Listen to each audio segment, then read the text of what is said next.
Hi, I'm Darren Hemming from Cloud Design Box. So it's the start of a new academic year and your old class teams have been archived.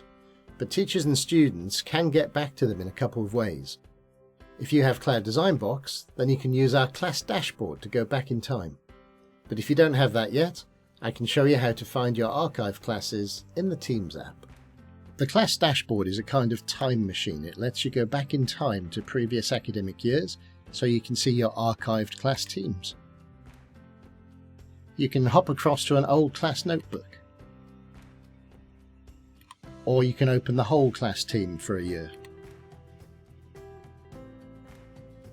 In your archived class team, you can see all the messages and announcements from before, and you can see the assignments and the class notebook. If you don't have our class dashboard yet, you can still click on these three dots, Your Teams and Channels, come across to this drop down and Archived Teams. But we strongly recommend using our class dashboard because it's faster and it helps the students find the right classes for the right academic year. We hope you found that useful. Don't forget you can reach out to us on our website, by email or on the phone. And if you like this video, then please subscribe to see more like it.